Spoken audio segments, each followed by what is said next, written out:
Prologue, an invitation to the wild. Have you ever walked through a forest when the world was completely still, no footsteps, no voices, only the sound of wind weaving through the trees? In that silence, if you listen carefully, you might hear it, a low, distant howl rising from the shadows.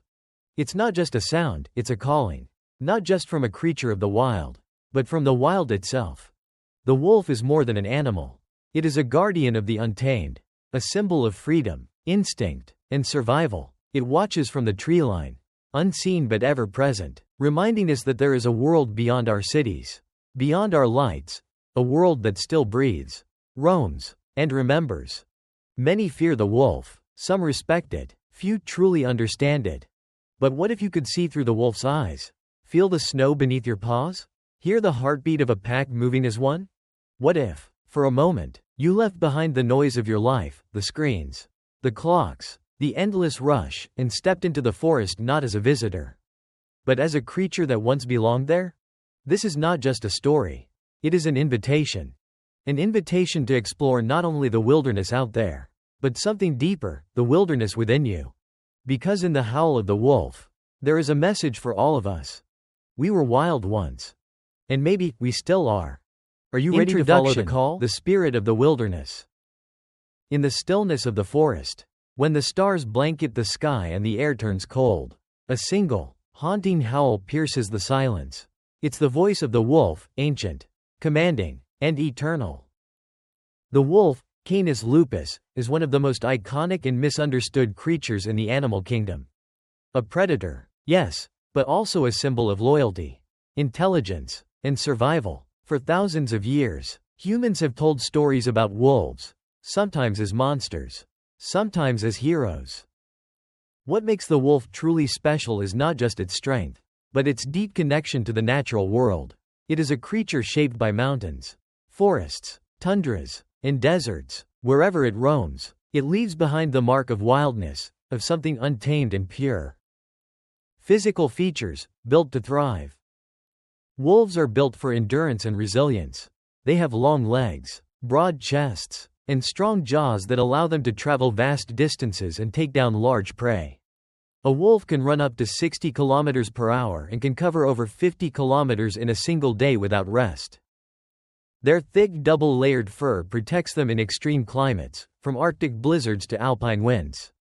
In fact, the color and thickness of a wolf's coat often vary depending on where it lives.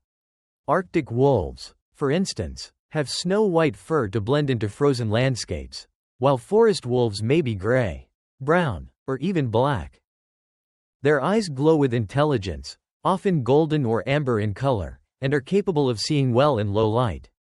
Their sense of smell is 100 times stronger than ours, allowing them to detect prey, danger, or the scent of another pack from miles away. But perhaps most remarkable is their ability to adapt.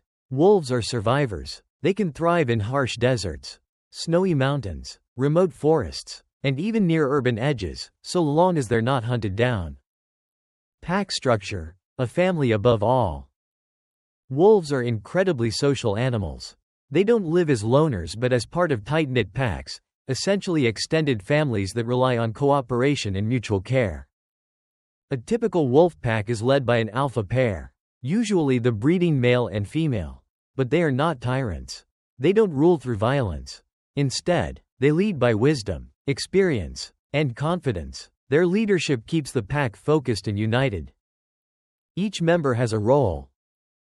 Betas help enforce discipline and coordinate hunts. Omegas, the lowest ranking, act as stress relievers and help calm conflicts. Pups are cared for not just by their parents but by the entire pack, a form of communal parenting rarely seen in the animal kingdom. Wolves communicate constantly, through body language, scent marking, vocalizations, and of course, howling. A howl can say many things: we're here, this is our land, come home, or danger is near.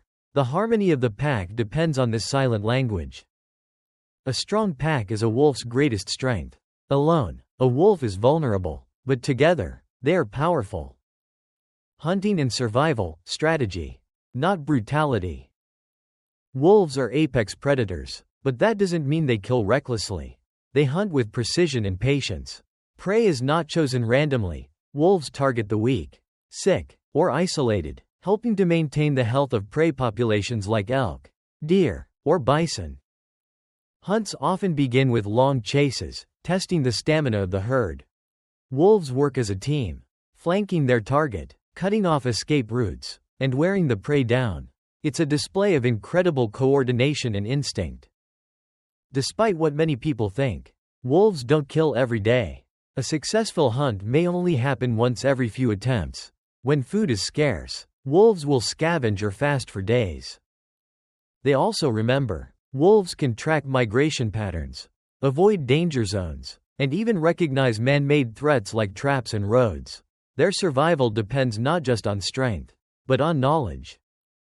Habitats and adaptation, from ice to desert.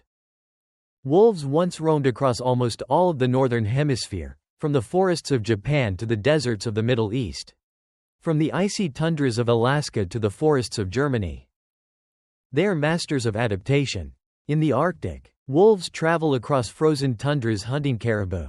In India, desert wolves endure blistering heat, feeding on small mammals and birds. In mountain regions, wolves climb rugged terrain, navigating snow and cliffs with ease. But their greatest challenge is not nature, it is humans. As human populations grow, wolf territories shrink, highways cut through migration routes, forests become farmlands, and wolves are pushed farther into the margins. Still, wolves adapt. Some even live close to rural areas, moving at night, avoiding lights, and listening for danger. Their resilience is astonishing, but not limitless. Wolves in culture, from myth to misunderstanding. The wolf has always walked through the stories of human culture. In Norse mythology, Fenrir, the giant wolf, is destined to swallow the sun. In Roman legend, it was a she-wolf who nursed Romulus and Remus, founders of Rome. Native American tribes honored the wolf as a spirit guide, a symbol of courage, loyalty, and instinct. For the Cheyenne, killing a wolf was believed to bring misfortune. The Inuit viewed the wolf as an elder brother. In contrast, European folktales often cast the wolf as a villain, the big bad wolf in Little Red Riding Hood, or the monster lurking in the woods. These tales reflect our fear of the unknown, of wilderness and what lies beyond the firelight. Today, some people still fear wolves, believing they threaten livestock or safety. But science shows wolves rarely attack humans, and their role in ecosystems is crucial. Wolves and the balance of nature, why they matter. Wolves are keystone species, removing them causes ripple effects across the entire food web. When wolves were reintroduced to Yellowstone National Park, deer populations dropped to healthier levels. Vegetation rebounded, rivers stabilized, and other species like beavers and birds returned. This phenomenon, called a trophic cascade, shows how even one species can shape the destiny of an entire ecosystem. Wolves keep prey populations healthy, prevent overgrazing, and support biodiversity. Their presence means nature is working as it should. Conclusion: a howl in the dark. As night falls and the cold air settles, the wolf lifts its head and howls, a voice echoing through forests, across mountains, and into our hearts. It's more than a sound. It's a reminder of what we've lost, of what still lingers in the wild, and of the bond we once shared with nature. Within every howl is a question. Will we learn to live alongside the wild? Will we protect what remains?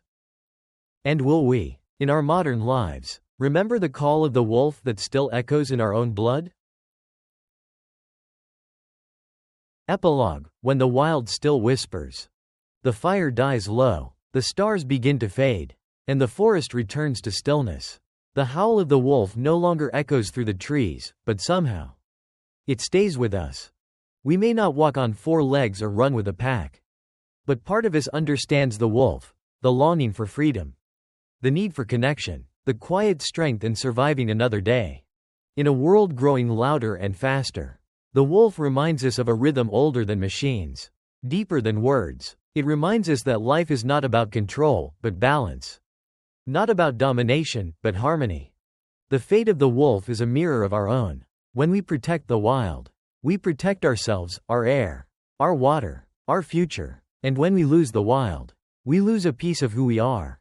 So the question is not, will the wolf survive? The real question is, will we choose to live in a world where it still can? As you return to your world, your home, your streetlights, your noise, listen, just for a moment, for the silence beneath it all. You might hear something ancient, something true. And if, one night, you hear a howl rising on the wind, don't be afraid. It's only the wild, reminding you it's still there. Waiting, watching, and whispering. Come back.